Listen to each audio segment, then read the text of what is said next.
जितनी स्विट्जरलैंड की total population है उससे ज्यादा इंडिया इंजीनियर्स प्रोड्यूस कर देता है। उसके बाद भी रिसर्च एंड इनोवेशन में स्विट्जरलैंड नंबर 1 पे है। इंडिपेंडेंस के बाद से रिपब्लिक ऑफ इंडिया ने 0 नोबेल लॉरियट्स प्रोड्यूस किए इन साइंस।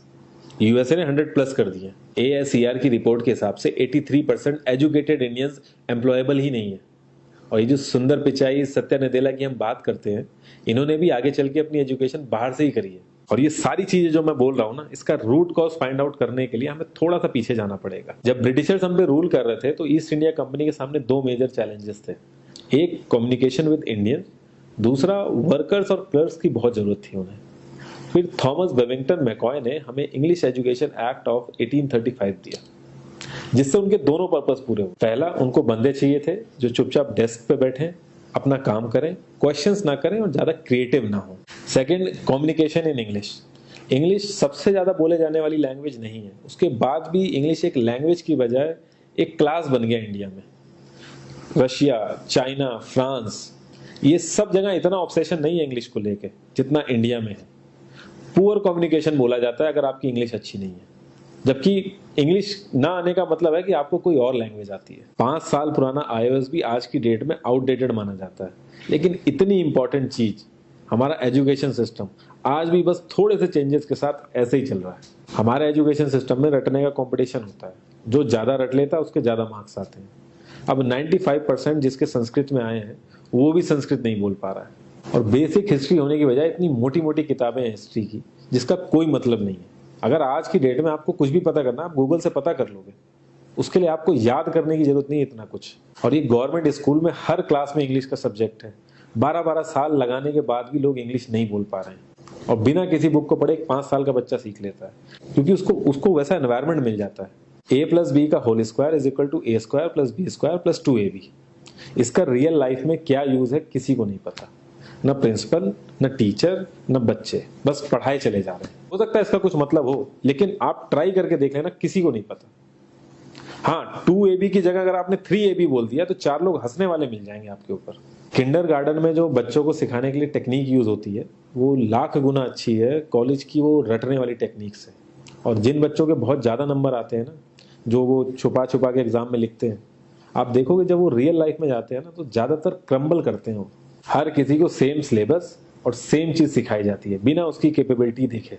और क्रिएटिविटी का तो दूर दूर तक मतलब नहीं होता। अब एक लाइन से आप शेर, मछली, सांप, हाथी, सबको लाइन से खड़ा कर दो और उनसे कहो पेड़ पे चढ़ो, उनको तो जिंदगी भर यही लगेगा ना कि वो तो किसी काबिल ही नहीं है। और द्रोणाचार्य ने भी पांडवों को उनकी स्किल सेट के हिसाब से उनको चीजें सिखाई, सबको एक ही चीज नहीं सिखा दी। और हमारे एजुकेशन सिस्टम में ज्यादा ऑप्शंस भी नहीं है। सबसे ऊपर साइंस, फिर कॉमर्स, और सबसे नीचे जाके कहीं नंबर आता है आर्ट्स का। आर्ट्स लेने वाले को तो लोग इतना हल्के में लेते हैं जैसे वो किसी काम का ही नहीं है। हर माँ बाप को तो इंजीनियर या डॉक्टर ही बनाना है। कॉलेज वाले अगर एक्स्ट्रा कोर्स रख भी देते हैं तो माँ बाप एंट्री नहीं कराएंगे, तो वो सारा पैसा बर्बाद होगा कॉलेज का। तो ऑप्शंस कहाँ से आएंगे? और बचपन से ही आपकी ट्रेनिंग स्टार्ट हो जाती है। माँ बाप, भाई बहन, रिलेटिव सब यही समझाते हैं अगर आपके मार्क्स नहीं आए और जॉब नहीं लगी तो आपकी जिंदगी बेकार। और लाइफ की क्रिएटिविटी को आप रखते हो साइड में, और ये अच्छे मार्क्स और अच्छी जॉब पाना आपका सपना बन जाता है। अब ये सपना पूरा हो जाता है तो बहुत बढ़िया है, दूसरे को जेलस फील कराओगे, नीचा फील कराओगे। और इस छोटी सी उम्र में अगर सपना टूट जाता है तो सेल्फ डाउट में आ जाओगे। इतना बाहर वाले आपको नीचा नहीं समझेंगे जितना आप खुद की नजरों में गिर जाओगे। आप किसी भी 4-5 सक्सेसफुल आदमियों के बारे में सोच के देखिए जिन्हें आप बहुत सक्सेसफुल मानते हो या जिनकी तरह लाइफ आप जीना चाहते हो। मैं ये कह सकता हूं कि वो इस एजुकेशन सिस्टम की वजह से तो सक्सेसफुल नहीं होंगे, चाहे वो जो भी हो। धीरू भाई अंबानी, विराट कोहली, आमिर खान, नरेंद्र मोदी, ये सब हमारे इस करंट एजुकेशन सिस्टम के ट्रैप में नहीं फंसे। इन्होंने खुद सीखा, खुद एजुकेट हुए और खुद आगे बढ़े। किसी कंपनी के सीईओ को अगर ये कहा जाए कि आप अपनी कंपनी के सारे डिपार्टमेंट में इंटरव्यू दीजिए, तो कोई गारंटी नहीं है कि वो सारे डिपार्टमेंट के इंटरव्यू निकाल लेगा। और ये भी हो सकता है कि वो आधे से ज्यादा डिपार्टमेंट के लिए क्वालिफाई ना करे एजुकेशन वाइज, लेकिन वो पूरी कंपनी चला सकता है। तो ये जो एक स्किल है, इसके बारे में बात क्यों नहीं होती? लोग अपनी 25% से ज्यादा जिंदगी इस करंट एजुकेशन सिस्टम में लगा देते हैं ताकि अपने से कम पढ़े लिखे आदमी की कंपनी में जाके उसके सपने पूरे कर सकें। इंडिया का जो करंट एजुकेशन सिस्टम है, अगर वो इतना ही अच्छा है तो जो भी सेलिब्रिटीज हैं, पॉलिटिशियंस हैं, वो अपने बच्चों को बाहर क्यों भेज रहे हैं पढ़ने के लिए? इनफैक्ट पॉलिटिशियंस के साथ तो ऐसा करना चाहिए, जिस एरिया से वो जीते हो उसी एरिया के गवर्नमेंट कॉलेज में उनके बच्चे को पढ़ना कंपलसरी हो जाए, तभी वहां के गवर्नमेंट कॉलेज सुधर सकते हैं। 368 प्यून की जॉब के लिए 1.5 लाख ग्रेजुएट और 24,968 पोस्ट ग्रेजुएट ने अप्लाई किया। मैं आईएएस पीसीएस की तो बात नहीं करता हूँ, वो तो एक पैशन की बात होती है, लेकिन कुछ लोग 5-5 6-6 साल से तैयारी कर रहे हैं कि कोई भी गवर्नमेंट जॉब मिल जाए उन्हें।